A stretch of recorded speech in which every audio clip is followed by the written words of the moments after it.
If you're under 30, as is statistically likely if you're watching this video, it's a safe bet that one of your first movie watching experiences was seeing The Lion King. It certainly was for me. If you asked me when I was 6 or 7 what my favorite movie of all time was, I likely would have said The Lion King.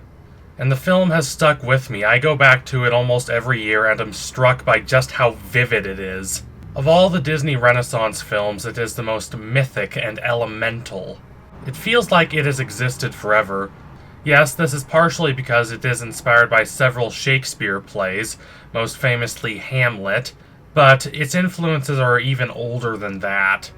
The story of the rightful king reclaiming his place on the throne is one of the oldest stories humanity ever devised, and The Lion King understands that its strength is bombast and grandeur, not intellectualism.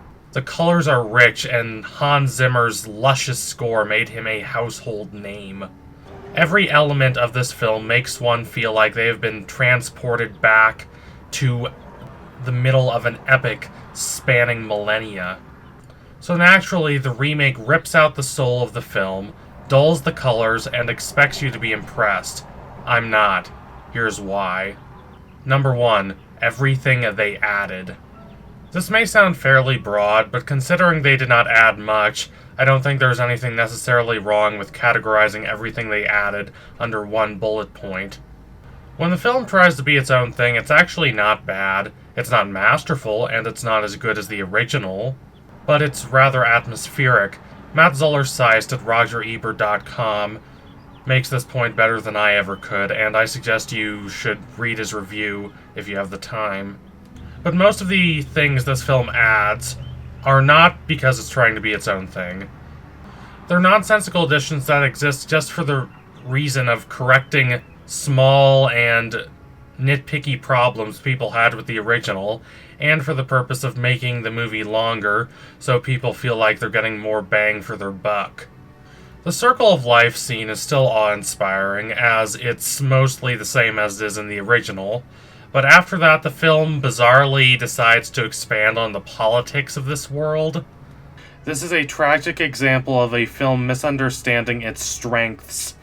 The Lion King is not Game of Thrones, and it should not try to be Game of Thrones.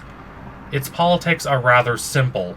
There's a good king, he dies at the hands of his evil younger brother, and the good king's son has to return to his father's homeland, kill the usurper, and assume the throne. This basic framework promotes the elemental power of the film while allowing more time and energy to be spent on character interactions, and of course on spectacle. Director Jon Favreau compared making this film to an act of architectural restoration, but it's more akin to an act of architectural destruction. Number 2, Scar has been defanged. Why they decided Scar needed to be transformed from a campy icon to a dull brute is beyond me. The original Scar is not a particularly deep character, but he does not need to be, because he has personality.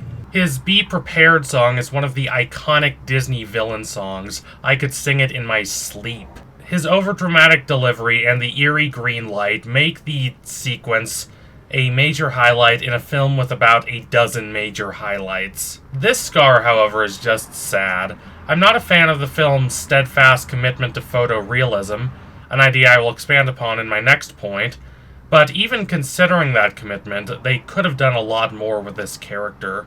I don't mind that they change him from who he was in the original movie. I mind that they change him in ways that add nothing and reduce him to a faint shadow of who he was. He's just a generic baddie. Watching the Scar in this film, one would have no idea why the original Scar is as beloved and celebrated as he is. He's not a bad character. Again, the basic structure of the film is so rock solid that it would take a much worse director than Favreau to completely destroy it. But Scar is just so pathetically uninteresting here. Number 3. This doesn't need to look like this. If there's one thing that even a lot of the negative reviews of this film have praised, it is the visual aesthetics. They say the film looks fantastic, and I would agree if my definition of fantastic was something that looks pretty from a technical standpoint, but it's not. I don't know how many of you know this, but this channel started as a video game analysis channel, and one of the things I railed most vehemently against back in those days was the commitment many games had to photorealism.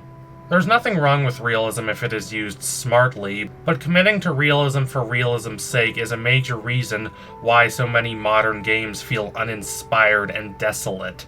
The Lion King remake fails for the same reason. The original Lion King soars because of its mythic primordial vistas. The original Circle of Life sequence remains one of the most enthralling sequences ever put to film, and the remake replaces that with an undying commitment to accurately portraying the browns and dull greens of the savannah. If I wanted to watch real animals running across a savannah, I'd watch a documentary.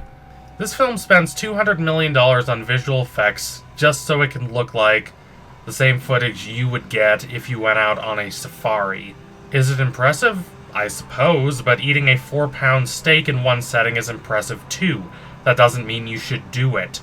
And before I proceed to my last major problem with the film, here are a few minor problems that nonetheless increasingly irk me the more I think about them. Number 4, the "Can you feel the love tonight" sequence takes place during the day.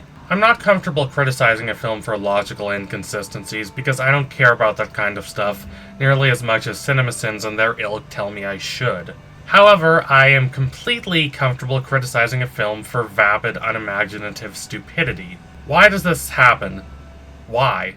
The sequence does not suffer as much compared to the original as the "I just can't wait to be king" sequence does, but this decision takes a knife to the film's soul. And not just because it's senseless to have this sequence take place during the day, but also because doing so makes it look flatter and less visually interesting. Number 5, there's no Shadowland. This may sound like a cheap shot, considering I'm criticizing the film for not having something that is not in the original. But Shadowland, adult Nala's song in the Broadway musical based on this movie, is a masterpiece, and it fixes a few of my minor problems with the film. For one, it makes Nala's character feel more substantial, and number 2, it makes the film's second act feel less abbreviated. If you are going to remake The Lion King and add all of this unnecessary stuff about the politics of this world, why would you not add this song? And my final point, number 6, the film does not justify its existence. I did not expect this film to be better than the original, or even as good as the original. That is a very difficult bar to clear. The original Lion King is an era-defining masterwork. But if the work you're remaking is considered widely to be the high point of the Disney Renaissance, maybe the best strategy is to separate yourself from it and go in a different direction. Carve out your own space. Recreate a few scenes from the original film to draw in the nostalgia-hungry crowd, but otherwise tell your own story with these characters. Be creative, funny, provocative, and atmospheric. Of course, that's not the strategy they took with this film, because that would require a modicum of daring and ambition and risk, and this film wants nothing to do with any of those things. It's like a band performing their old songs long after selling out. They hope the fans will respond to the old hits and not notice the conspicuous lack of soul. This is a bizarre Frankenstein of a film. It is somehow almost exactly the same as the original, and yet 100 times worse.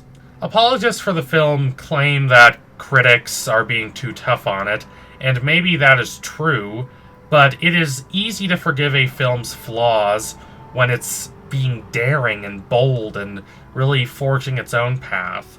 When a film is a shameless, riskless cash grab like this, its flaws become all the more apparent. So thank you for watching. If you liked what you saw today, don't forget to like and comment and subscribe. Donate to my Patreon if you can, and you want to see more content like this. If they have to keep making the Disney remakes, and I really hope they don't, I hope the rest of them are better than this. Disney has fallen far. It's not nearly as creative as it used to be. Anyway, tune in soon for my next video. I promise it won't take long until it arrives. And Thank y'all again. Adios, comrades.